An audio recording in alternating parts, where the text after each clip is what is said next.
Sean, it feels like any time you're involved, it's a big fight. But I mean, International Fight Week, ranked opponent, top 10. I mean, does this feel like a special moment in your career, or is this just another fight for you? It definitely feels like, well, I feel calm. I always feel pretty calm going into my fights and never really get like nervous, or I'm not up at night thinking about bad shit like most people. I feel more calm going into this fight than I ever have. I fought on the couple Connor cards or one or whatever. Those ones felt, this feels like a big fight, but every time I fight, I feel like I'm the main event, so they all feel pretty similar. I know eventually you will be the main event of a pay-per-view, but for now, this kind of slide of, kicking it off, getting things, setting the tone, is that like the perfect spot for you? Yeah, that's where I prefer to be. 7 p.m. I know what time I'm fighting. I get about an hour of media after, so I get to go watch the the last couple fights. So it's actually really nice. I like it. I'd rather either be opening up the main card or the main event. So I don't see any other position to be in. That calmness that you feel ahead of this one, do you know what to attribute that to? Just I'm confident. I'm prepared. I had a great camp. That last camp, I went into that fight with like hurt ribs, and I was like, well, hopefully he doesn't grab me. That's literally like last 3 weeks I wasn't letting anybody grab me, so going into this fight I feel very healthy, and I think that's probably plays a little bit into that. A lot of people are looking at this as kind of a milestone, this test, right? The first top 10 opponent for you. Are you looking at this as a milestone in your career, or a chance to prove anything? Yeah, beating Pedro will be a big deal. I think he's only lost to former world champions, but not just beating Pedro, but finishing Pedro would be a massive deal. He's, like I said, he's fought and lost to only former world champions. With that being said, I do believe I will be his toughest fight, and I think he's my toughest fight as well. Last thing for me, a big win here. You've been patient up to this point, like not rushing things, right? But as you said, big deal over a top guy. Do you start to accelerate the run and look to the top of the division, or do you still kind of take the patient approach to moving up? Yeah, we'll have to see how this fight goes, and maybe I'll spit out a name after Joe Rogan standing next to me, call someone out. I'm a couple fights away from a title fight, especially if I can get the finishes that I've been doing. That people want to see that. People want to see me be champion. So I just got to go out there and perform, do what I know I'm capable of doing. That's putting Pedro's lights out. Sean, over here to your right. You keep saying how important it would be to finish this fight. Do you actually see a route and how you're going to do that, or is it just I think my ability is so good that I'll end up finishing him however I want? Yeah, anybody my weight class, I could see me standing across from them and knocking them out. I've done it over and over and over again. It's hard not to envision that. Everyone I fight, I knock out. So it's kind of, that's just how I see this fight going. It's how I see any fight I'm ever going to be in going. It's just me putting my hands on their chin enough times, and they'll fall. I feel like you're one of the latest guys in this phenomenon where you overcome an obstacle fans are putting in front of you, and then they take the obstacle away. They say, well, actually, he was old on the decline. Do you expect that after you win this one? I could submit Habib, and people would be like, yeah, but something. They'd say something. So I have paid no attention to what the negative fans say. It doesn't matter to me. Yes, I'll go out there and finish Pedro, and yes, it'll be like, yeah, but, so it doesn't matter. Are you wearing 2 watches? Yes. What time is it? Neither of them are right. Hey, Sean, over here, right in the middle. Munoz has never been knocked out. Would that add a bit more, just going out there and being the first guy to do that in the UFC?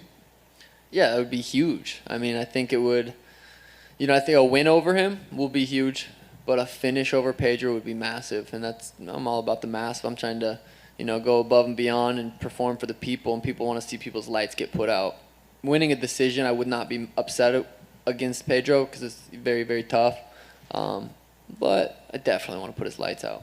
And if you do end up knocking him out or finishing him, where does a win put you in the division? Because, again, Pedro's never been knocked out. That's got to count for something.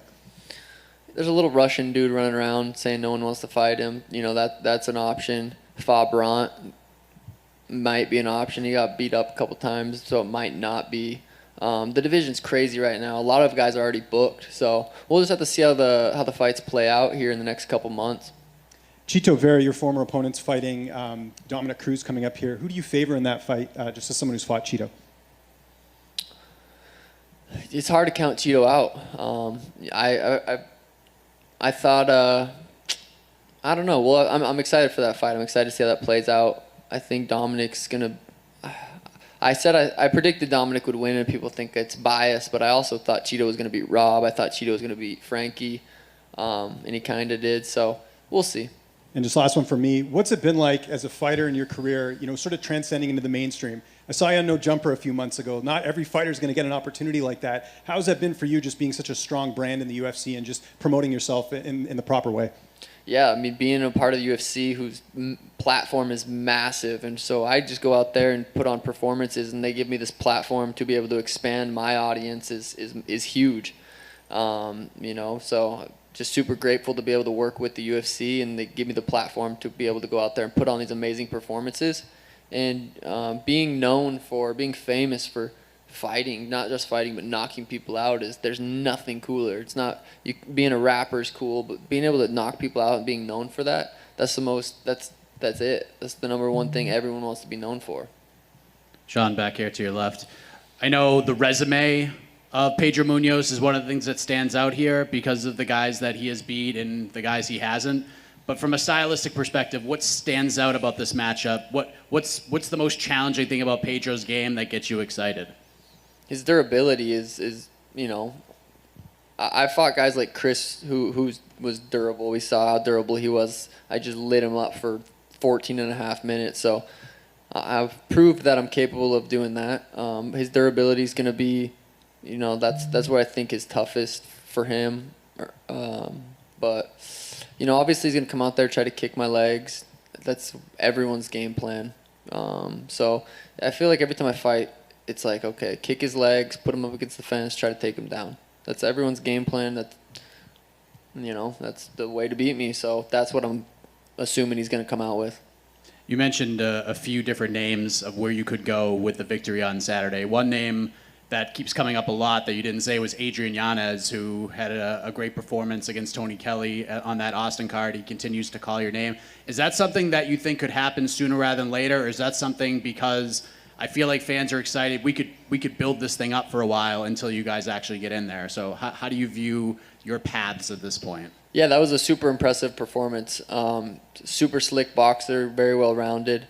I was actually calling him out before I got this fight booked, trying to fight him.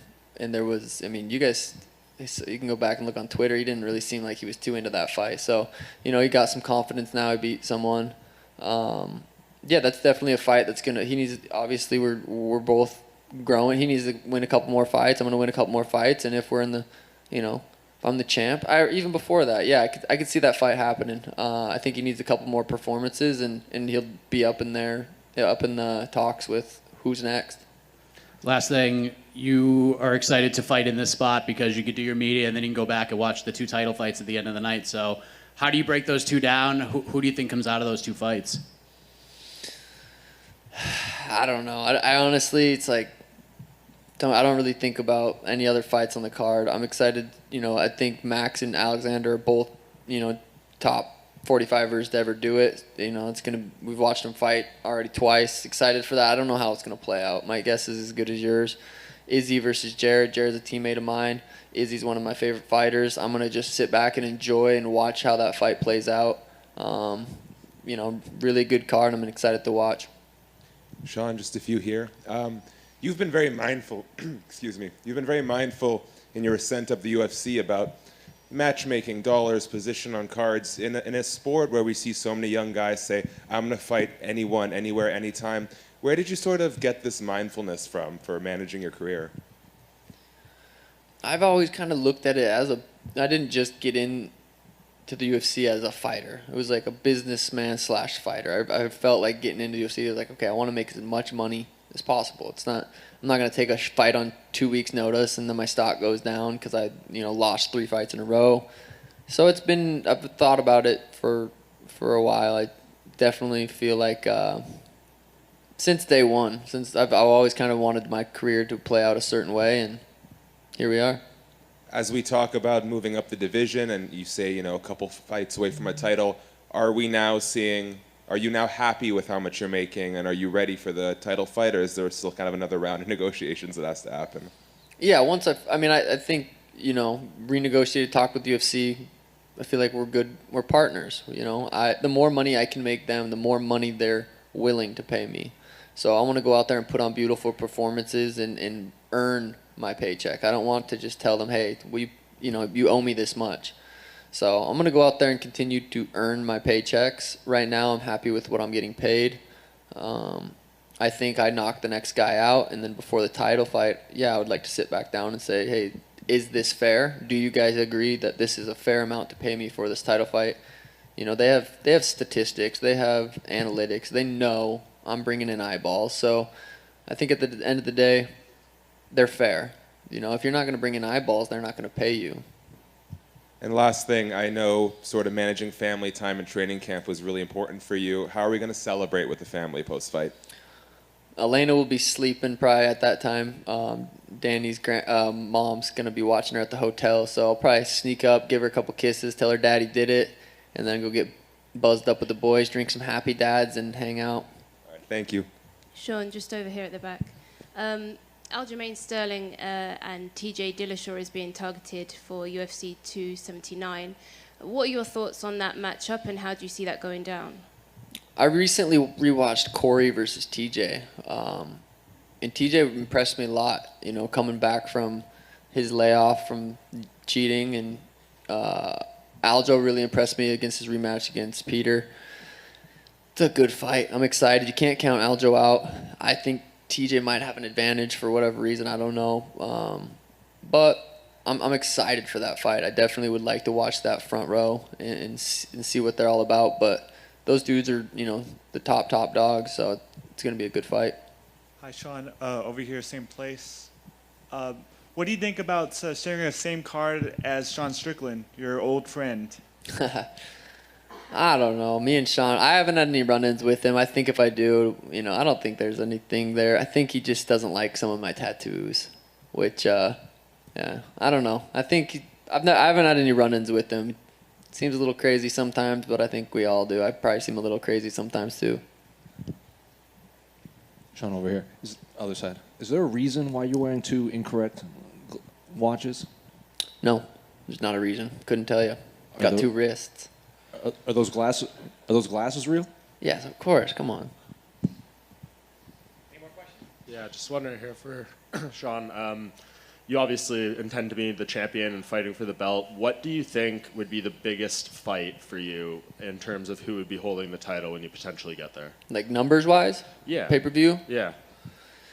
Honestly, nobody in the bantamweight division really. Aljo don't sell shit, to be honest. Cody's lost like 14 fights in a row. He would be probably a big one 4 years ago. Dominic Cruz is like kind of probably sells a little bit.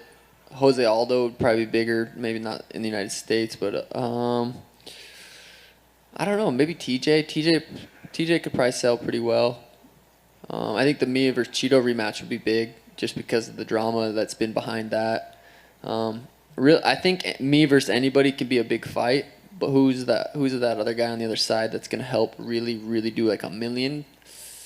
I don't think there's really anybody in the division right now. Do you think Henry Cejudo fits it all in this mix? Is he coming back? We don't know. It seems like he wants to. Yeah. Any questions? Perfect. Thank you very much. Thanks, guys.